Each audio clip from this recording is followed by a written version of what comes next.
My name is Ivy Lee. I'm Jordan Clements. What classes do you teach here at UNC Charlotte? I have taught in the past chemistry 1251 lab, and right now I'm teaching the lecture 1251. Okay. What do you know about teaching styles? I know that there are different teaching styles in that students, sometimes they prefer a different teaching style, whether it's interactive kind of learning or if they're good at just listening to a teacher lecture. It depends on from student to student. Okay. What styles do you incorporate in your teaching? I try to incorporate different teaching styles. So I have some PowerPoints so people can listen to those while I talk and then write things down. I try to incorporate some kind of visual things with examples or interactive. In class we did example with a hydrogen spectrum where I had a hydrogen bulb and the class looked through a little film, things like that. So you include visual, kinesthetic, and auditory teaching into your curriculum. Which method do you think is more effective?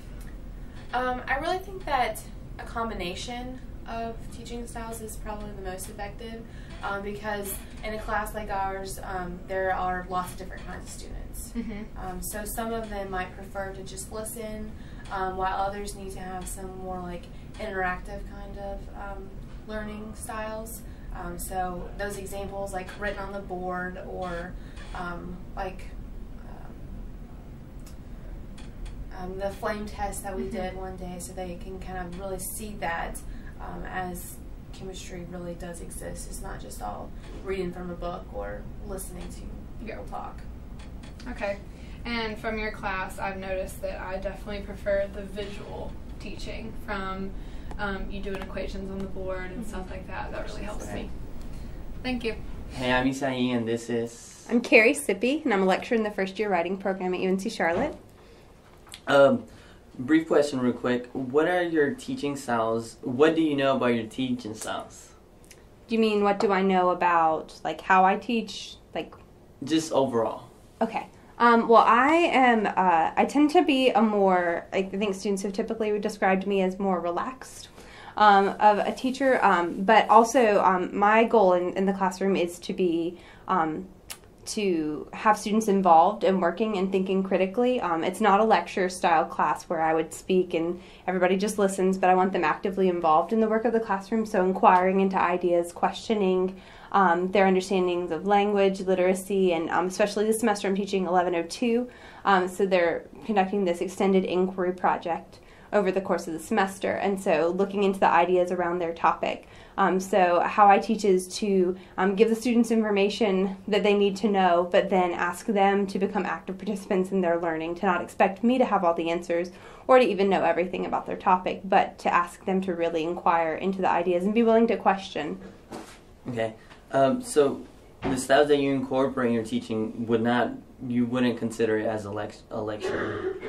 Not a lecture in a traditional sense where I would stand up and just talk and students would take notes. No. Normally they're involved in some kind of group work or some kind of large class discussion, a seminar where we're discussing an article that we've read, those kinds of things where it's more interactive rather than just a simple monologue towards the students.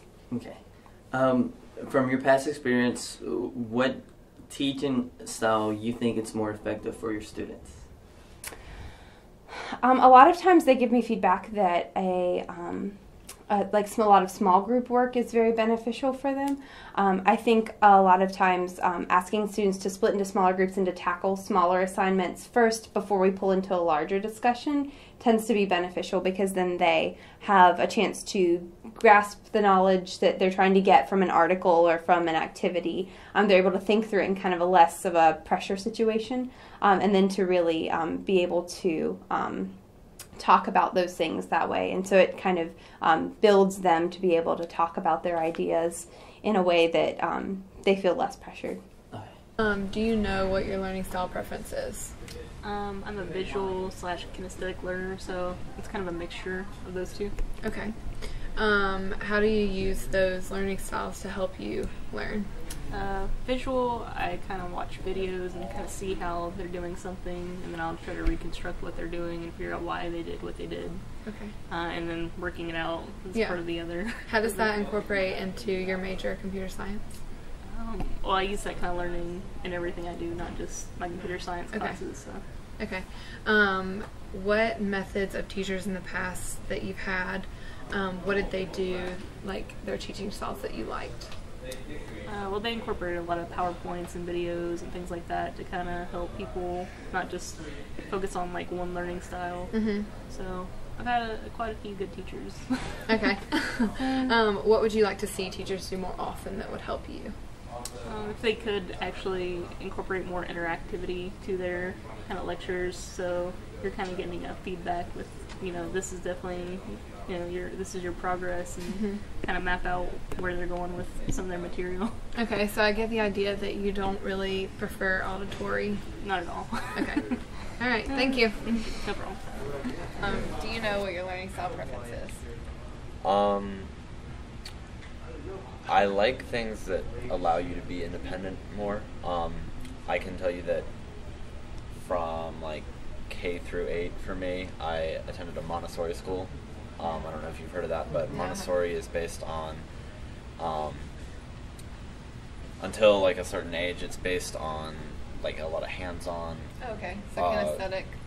Classroom learning, and so for example in kindergarten they call it primary. Instead of learning, you learn reading really early, but instead of learning like spelling or doing like arts and crafts, they have things like clothes folding and stuff like that, where you can go and take like a tray off a shelf and like practice folding clothes and stuff. And then as that continues in like elementary school, they have like math where you're using little wooden ships to represent like addition and subtraction and stuff. And then as you get older, my middle school was on a farm actually, and for science we would have labs and stuff, but we also got to do like a gardening project. We had a big farm plot, and we would sell products at the local farmers market, and that was like the economics part of it. But then we also did like the science of the soil and everything. So I have done traditional schooling though, and I liked teachers that, I guess, they gave you things that you could sort of like reference to your own life and like real things that you knew. That's kind of like what Montessori did. Okay. So that's. So do you think you, from attending that school, just didn't get experience to auditory learning? Do you think it negatively? Auditory, like how so? Like when teachers would just talk and you would write things down that way instead of like directly interacting with the material. You think that changed your learning in any way, not being exposed to auditory learning? Not really. I'd say the transition from the Montessori school to a more traditional setting was pretty easy, and when I was exposed to more auditory learning, I was able to pick that up. Okay. What methods have, well, obviously we went through that already. Okay, we can just cut that out. What would you like to see teachers do more often that would help you learn in a traditional setting school? I'm trying to think of a teacher that I really liked would do. I think projects are definitely, they help you learn like more like memorably, I guess. So when you're collaborating with other people, but you're also sort of applying the information you know to something creative.